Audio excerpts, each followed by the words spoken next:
a particular one of the five elements destroyed that world and then created it again. You know, it restarted itself. So Indeed. there's like four destructions and moving into another cycle of sorts. Yeah.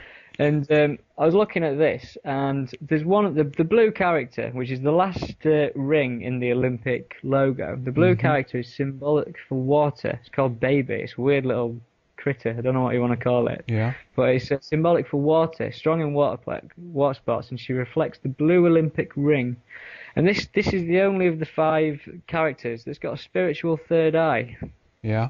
So I'm thinking, why has this got a spiritual third eye? And then you think about this Diana's ring of water, and then you think about this spiritual third eye in the mascot, and you think of water obviously is symbolic for Aquarius.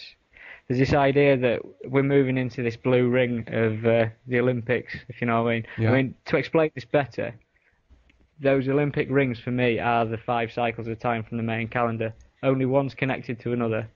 And it's almost like there's the transition stage where the two rings meet up. If you understand what I'm trying to say. Yeah, that's very interesting. Yeah. And so when, for instance, you've got a set of films like by J.R. Tolkien, the Lord of the Rings, what it really means is the Lord of the Cycles of Time. Yeah. Right. And so then when you think about the trilogy, you had the Fellowship of the Ring, which incidentally opens up with Gandalf's birthday on the 111th birthday, 111, which is obviously a pyramid number. You've got Fellowship of the Ring moving into the Two Towers. Sounds symbolic to World Trade Center, if you like. Yeah. Moving into Return of the King. Same thing. They're on about buying us into another messianic prophecy.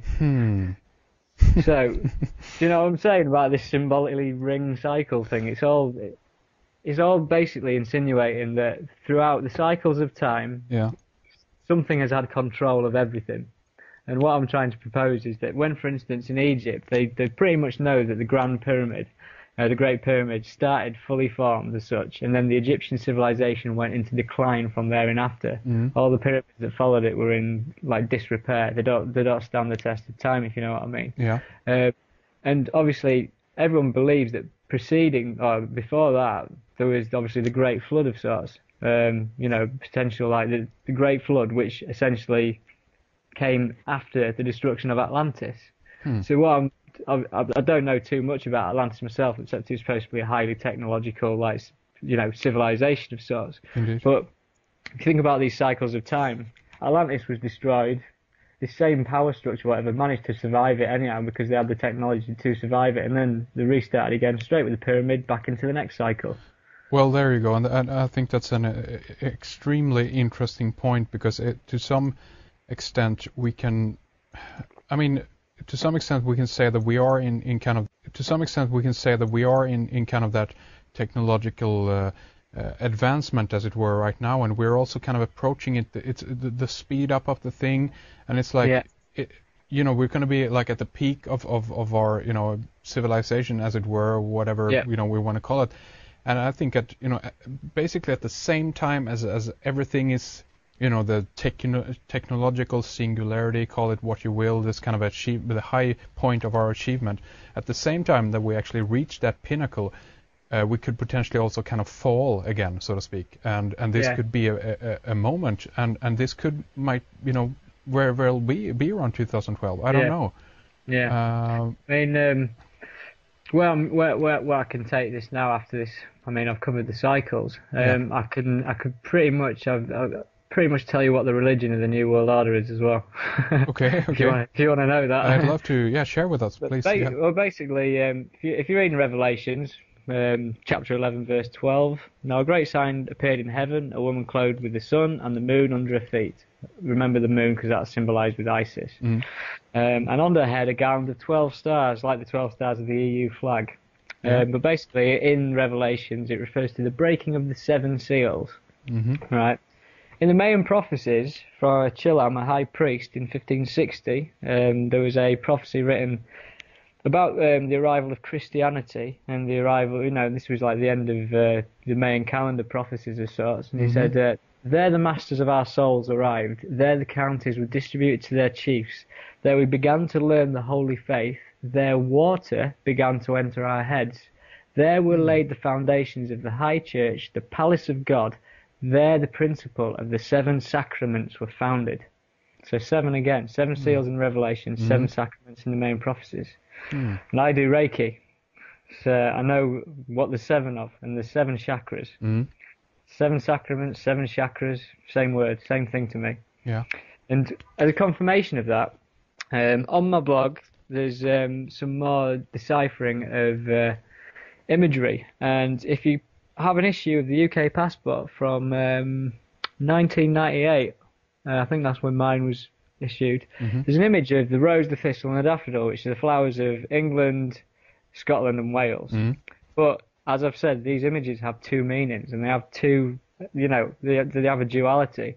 And this image that no one knows what it is, it's on a page called Reserved for Observations Only, with a number 11 on the page. It's basically showing a diagram of the chakra system.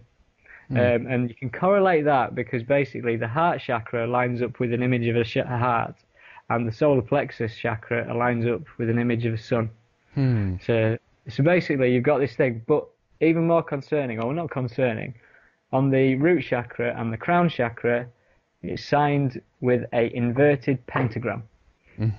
Really? So you think about that, there's an inverted pentagram on your crown chakra and your root chakra. Now, I don't know what that's symbolically saying, but it's obviously involving spiritualism. Yeah. And if this is in the UK passport, I mean, it's beyond me that our government have ever acknowledged the chakras. I've never known that in my entire life. Yeah.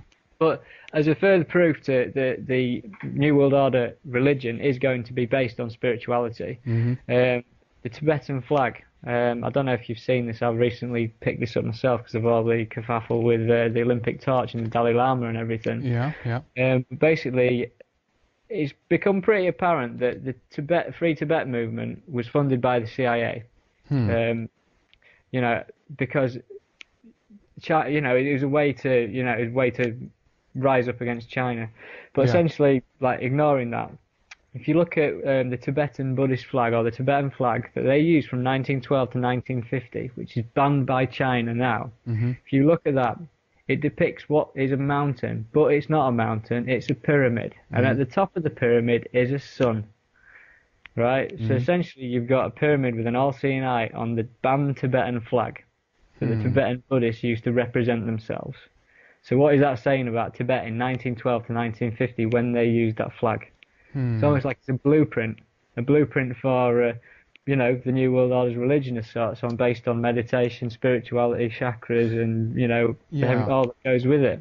I mean, I'm looking at a picture of the Tibetan flag right now, and even the fact that there's 2, lions, if you will, that is holding up the eternal flame, and even the word itself, if you look at Pyramidion or Pyramidos, I should say, that's basically fire in the middle. So I mean, they give you the hint right there that this is a pyramid, and then you have the sun in the backdrop. I mean, it's incredible.